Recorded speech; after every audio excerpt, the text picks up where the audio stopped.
Bon, je vous avais demandé sur TikTok la différence entre ces trois cubes. Je vais vous l'expliquer maintenant. Salut à tous et bienvenue pour un nouvel épisode sur la chaîne de Morgenstern Printing. Aujourd'hui, on va aborder un sujet très complexe, à savoir les angles d'impression.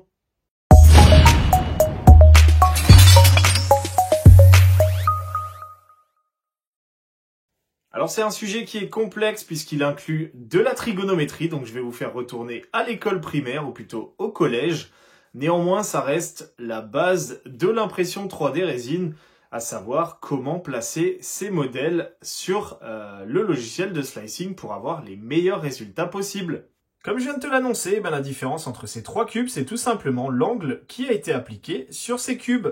En l'occurrence, le meilleur angle sur celui-là, le pire angle sur celui-là. Donc ici, vous voyez, vous avez un phénomène d'escalier qui est très marqué avec des bords très larges, enfin des stries très larges.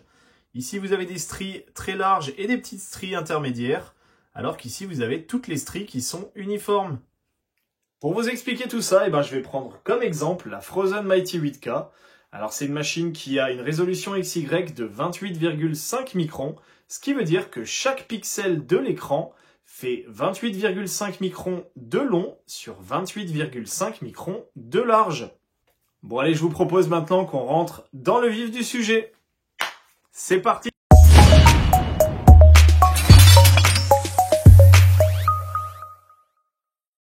Voilà les différences d'angles qui ont été appliquées sur ces cubes pour les imprimer.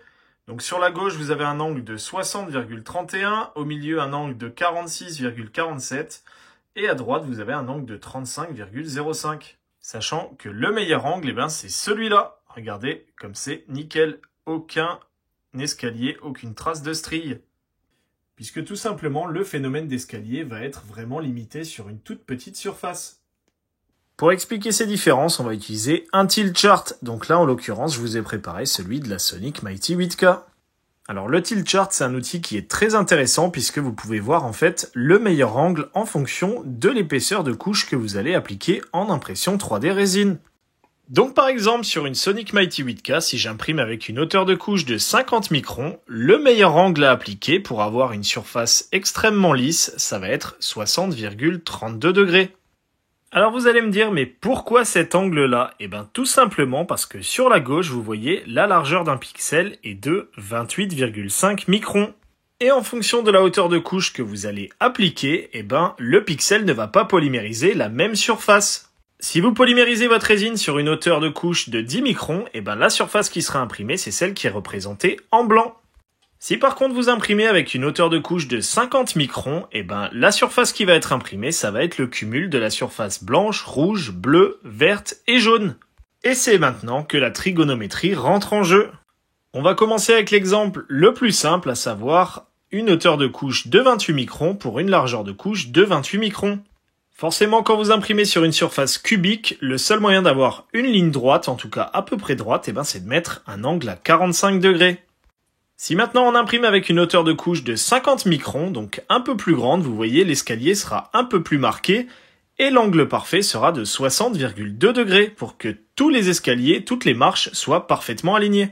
Par contre, avec cette hauteur de couche, vous allez avoir des marches d'escalier qui vont être un peu plus importantes. Donc vous allez avoir une diagonale de 57 microns contre une diagonale de 39 microns avec un angle de 45 degrés et une hauteur de couche de 28 microns. De ce fait, vous vous rendez bien compte qu'il est beaucoup plus intéressant et beaucoup plus propre d'imprimer avec une hauteur de couche de 28 microns et l'angle idéal de 45 degrés pour cette hauteur de couche, plutôt qu'avec l'angle idéal de 60,2 degrés et une hauteur de couche de 50 microns, puisqu'en fait la surface sera beaucoup plus lisse. Et bien entendu, si vous descendez avec des hauteurs de couche plus faibles, donc jusqu'à 10 microns, vous allez avoir des hauteurs de marche qui vont être plus faibles et qui vont descendre jusqu'à 30 microns de diagonale. À condition, bien sûr, de respecter l'angle optimal. Mais ça va générer d'autres défauts et je vous en parlerai à la fin de la vidéo. L'effet des stries que vous avez pu voir avant, c'est tout simplement quand on applique les mauvais angles sur l'impression 3D. Donc vous voyez par exemple avec un angle de 60 degrés ou de 15 degrés sur une hauteur de couche de 28 microns, vous allez vous retrouver avec un phénomène d'escalier qui va être complètement non homogène. Donc derrière, ça va vous générer les stries qu'on pouvait voir sur les cubes au début de la vidéo. En appliquant un angle qui n'est pas du tout adapté, à savoir 15 degrés, vous allez avoir des stries vraiment très larges et vraiment très marquées comme sur le modèle qui était situé sur tout à droite. En appliquant dans cet exemple un angle de 60 degrés, vous allez vous retrouver comme sur le deuxième cube avec des grandes stries et des petites stries. Comme vous pouvez voir, les cubes sont en forme de dents de scie, donc c'est vraiment totalement irrégulier. Attention toutefois, même si vous avez appliqué le bon angle sur une des faces, donc là en l'occurrence 60,31, votre côté est nickel chrome. Par contre, l'autre côté, qui lui est en angle droit, se retrouve avec un angle d'une trentaine de degrés. Et là, c'est pas la même histoire parce que vous avez retrouvé avec ce phénomène d'escalier. Regardez. Vous voyez, donc il faut prendre en compte tout ça, donc les deux côtés. Idéalement, il va falloir choisir une hauteur de couche de 28 microns, en tout cas de la largeur des pixels, pour avoir des angles de 45 degrés, donc de ce côté-là et de l'autre. Ce qui veut dire que derrière, vous n'aurez pas d'escalier sur les deux faces de l'impression. À partir du moment où vous imprimez en 0,10, 0,20, 0,40 ou 0,50, eh ben vous allez avoir ces espèces de stries. Alors ici, sur ce côté-là, de ce côté-là, vous pouvez être nickel. Bien entendu, vous pouvez imprimer des zones plates vraiment nickel à condition que votre zone à imprimer soit vraiment très fine. Donc là, si par exemple vous avez une grande zone plate fine à imprimer, eh ben vous n'allez pas la faire en 28 microns, vous allez la faire en 50 en appliquant le bon angle sur la grande partie plate. Pour en revenir au tilt chart, vous allez me dire comment est-ce qu'on fait pour calculer ces angles en fonction de la machine et de la résolution qu'on possède. Et pour ça, je vais t'expliquer ça tout de suite.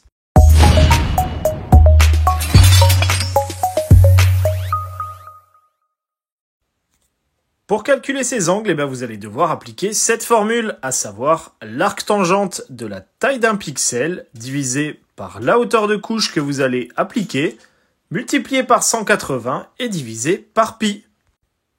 La Sonic Mighty 8K dispose de 7680 pixels en résolution X et 4320 en résolution Y. Bien entendu, ce nombre de pixels est à diviser par la taille de l'écran, donc en l'occurrence 218,88 mm de long sur 123,12 de large, ce qui vous donne une longueur et une largeur de pixels de 28,5 microns. Et à partir de là, vous pouvez calculer tous les angles idéaux en fonction des hauteurs de couche que vous allez appliquer. C'est le petit tableau que je vous ai fait à droite. Donc voilà, maintenant tu sais comment faire pour ta machine en fonction des hauteurs de couche. Donc tu peux calculer ça dans un petit tableur Excel.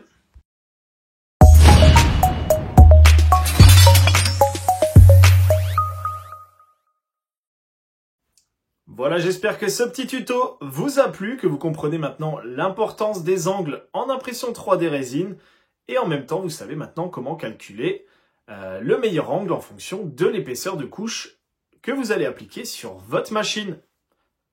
Si tu n'es pas encore abonné à ma chaîne YouTube, je t'invite à le faire maintenant et à activer la petite cloche des notifications. De la même manière, si tu n'es pas abonné à mes réseaux TikTok et Instagram, je t'invite à le faire directement. Les liens sont dans la description de la vidéo. N'hésitez pas à mettre en commentaire vos questions s'il y a quelque chose que vous n'avez pas compris, puisque voilà, c'est pas forcément le plus facile à expliquer. Mais en attendant, j'ai essayé d'être assez clair avec des schémas et j'espère que cette petite vidéo vous a plu. Je vous fais des gros bisous et à plus!